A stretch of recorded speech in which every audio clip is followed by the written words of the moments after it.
there is now a new serious conflict in the Middle East, and it involves Israel and Palestine, specifically Hamas, and it started about a day and a half ago. There's already hundreds dead, hundreds of hostages, thousands injured. It's a very serious thing. Now, before we get into this, I by no means am an expert on this. I'm just not. I'm not the guy who knows every little detail of the history of what's going on between Israel and Palestine. I'm really focusing on what's going on right now and maybe the upcoming implications for the week ahead.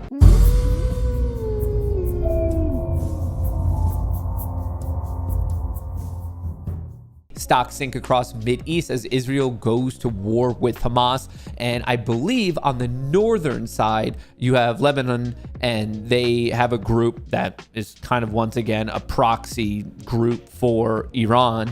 And that's Hezbollah, however you want to say it.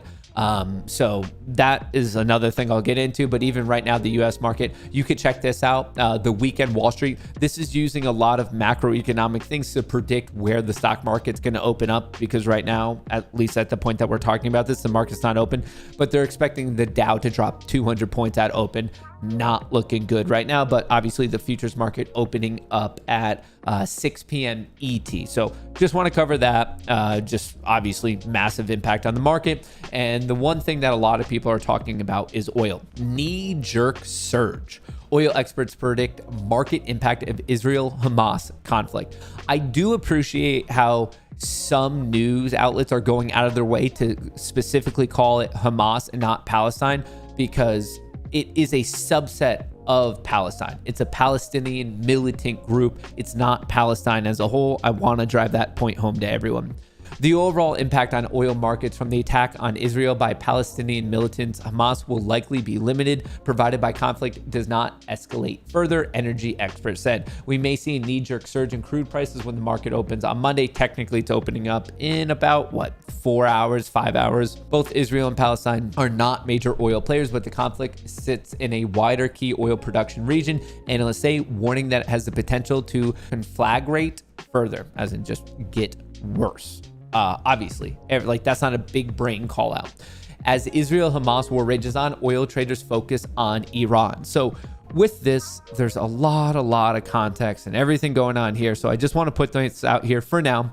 Blinken says the U.S. has not yet seen evidence of Iran involvement in Hamas attack on Israel. I'm not sure if I'm going to buy that in the long run, and I'm going to be explaining that in 1 second here, but he's our Secretary of State, and there's a lot of people. I mean, I'm already seeing videos on X or Twitter, whatever you want to call it, of how there's certain drones that it looks like they're from Iran, but Hamas has been firing them off. We know on the north side, and I'll show you some maps in a second, on the north side, you have Lebanon, and that's Hezbollah. There's a lot of crazy stuff right here, but let me explain of why things are getting so important. And you really have to break out the map to better understand this. Now, remember, as I'm saying this to you, I'm no military strategist. I'm no political expert. I'm no Israeli, Palestine, Saudi, Iran. I'm not an expert in anything. The only thing I'm an expert in is not being an expert in anything. That's where I have expertise. I want to get that out there. So if you turn on your news, I was watching news all morning and everyone's like, why did this happen? How did this happen? Why now? What's going on? And the biggest thing I heard is this was the 50th anniversary of the 1973 attack. So if you rewind about 50 Yom Kippurs ago, there was another attack on Israel from Palestine. Eventually, Israel ended up winning that. And a lot of people are like, well, it's the 50th anniversary, and they just had Yom Kippur again, which is an important, it's, I believe, considered to be the most holy of holidays. And a lot of people are looking at that.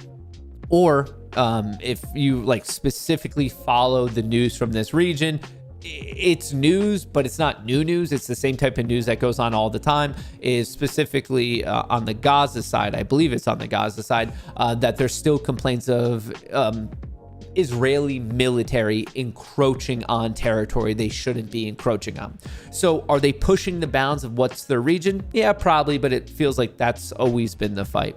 Is it something with the 50th anniversary? Yeah, maybe that adds into it. Is it just general discontent? Yeah, okay, that could all play a role. That's what I hear the news trying to shove down everyone's throat.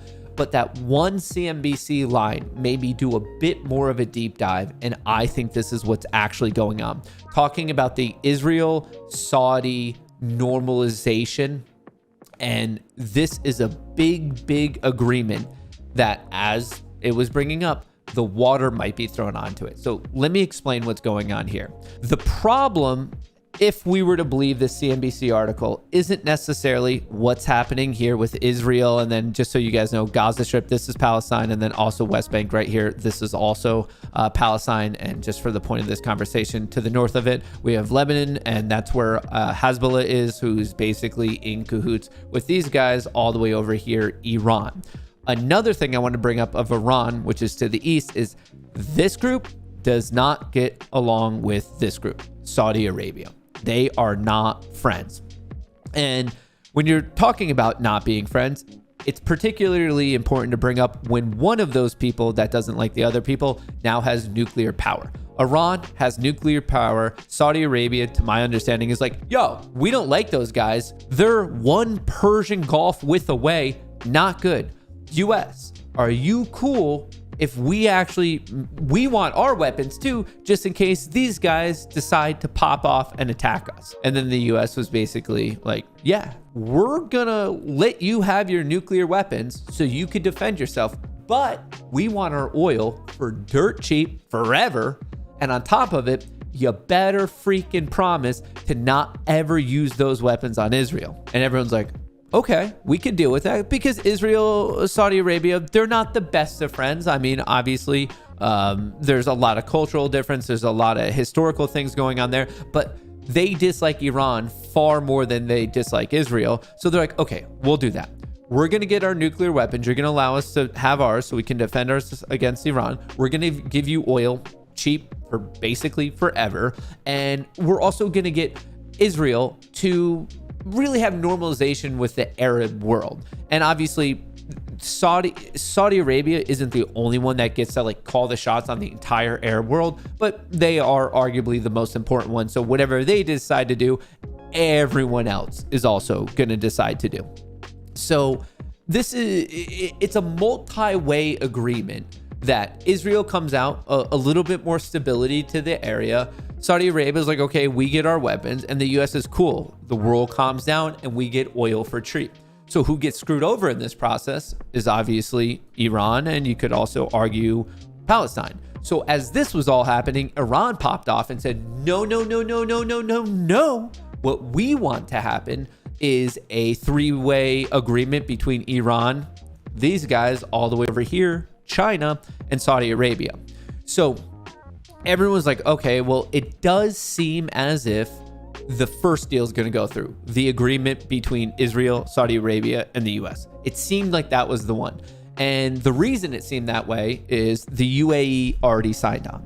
So basically, obviously, Saudi Arabia, UAE, a lot of overlap there, every like agreements, cultural, business, everything. So the UAE already signed this. They agreed with it. They're like, let's go. Saudi Arabia was about to sign it, the one signature that really mattered on it. And right before it happened, this happened. The attack from Hamas, who, remember, Hamas is currently in bed with Iran, and with those two working together to basically, their goal is taking out Israel. So to me, that's a much more reasonable explanation. Maybe the timing of it does, like, I guess, align with some of this other stuff, such as the 50-year anniversary since the 1973 fight. Maybe some of the recent stories of Israel kind of encroaching on some land. Yeah, maybe that added some gas to the fire. But if you were to ask me of what's going on right now, it's much more of the Israeli-Saudi normalization agreement that was about to be signed. So it's crazy. There's a lot more to this story. There's a lot more history. There's a lot more complexity of how we got here, but I'm just doing, to the best of my ability, describing of what's going on in the current state. And basically when I was listening to mainstream media, my jaw hit the ground, because even based on the little bit that I know of all this craziness, they weren't even describing the little bit that was necessary. It seems a lot more to be the Israeli-Saudi normalization involving us, cutting out Iran, and they didn't want that. A lot of people apparently didn't want it in the Hamas group, and now it's getting even crazier, because to the north side is right here, Lebanon. There is a group that is basically a proxy group for Iran, Hezbollah, and they're starting to like get on the border, and they were bombing some stuff. It really is as high of tensions, and well, they're already boiling over. There's already attacks and missiles and bombs and this and that. So it's craziness. How is it going to play out? Well, obviously, fingers crossed for everyone involved that it just chills and everyone's like, whoa, whoa, whoa, whoa. Maybe there's a better way to do it. Maybe the best path is really what's going on with the Palestinian Authority in West Bank, of where we're going through a diplomatic process rather than the Hamas group in Gaza, where they're like, oh, we're just going straight military.